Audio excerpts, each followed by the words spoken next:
ಆಕಾಶಕ್ಕಿಂತೂ ಅಗಲವಾಗಿರೋದು ಯಾವುದೋ, ಭೂಮಿಗಿಂತೂ ಭಾರವಾಗಿರೋದು ಯಾವುದೋ, ನೀರಿಗಿಂತೂ ತೆಳುವಾಗಿರೋದು ಯಾವುದೋ? ಅಜ್ಜ ಕೇಳಿರುವ ಪ್ರಶ್ನೆಗಳು ಹೀಗಿವೆ.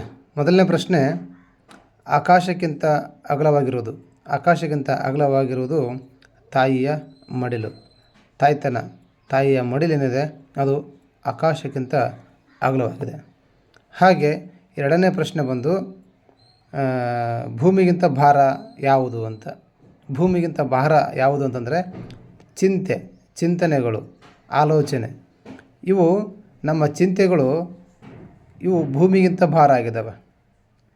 ಭೂಮಿಗಿಂತ ಯಾವ ಒಂದು ಗುಲುಗುಂಜಿಗೂ ಕೂಡ ಕಡಿಮೆ ಇಲ್ಲ. ಹೆಚ್ಚು ಭಾರವನ್ನು ನಮ್ಮ ಮನಸ್ಸಿಗೆ, ನಮ್ಮ ಬದುಕಿಗೆ ಅತ್ಯಂತ ಭಾರವನ್ನು ನೀಡತಕ್ಕಂಥವು ಯಾವುದಪ್ಪ ಅಂದ್ರೆ ಚಿಂತೆಗಳು. ಈ ಚಿಂತೆಗಳೇ ಭೂಮಿಗಿಂತ ಭಾರವಾಗಿರ್ತಕ್ಕಂಥವು. ಇನ್ನೊಂದು ಅಜ್ಜ ಪ್ರಶ್ನೆಯನ್ನು ಕೇಳಿದ್ದಾನೆ. ಆ ಪ್ರಶ್ನೆ ಬಂದು ನೀರಿಗಿಂತ ತೆಳುವಾಗಿರೋದು ಯಾವುದು? ನೀರಿಗಿಂತ ತೆಳುವಾಗಿರುವುದು ಪ್ರೀತಿ. ಪ್ರೀತಿ ಪ್ರೀತಿ ಇದು ಪ್ರೀತಿ ಅಂತಕ್ಕಂಥದ್ದು ಏನಿದೆಯಲ್ಲ, ಅದು ನೀರಿಗಿಂತ ತೆಳುವಾಗಿದೆ, ಹೂವಿಗಿಂತ ಹಗುರವಾಗಿದೆ. ಅಜ್ಜ ಕೇಳಿರ್ತಕ್ಕಂಥ ಪ್ರಶ್ನೆಗೆ ನನ್ನ ಕಡೆಯಿಂದ ಉತ್ತರ.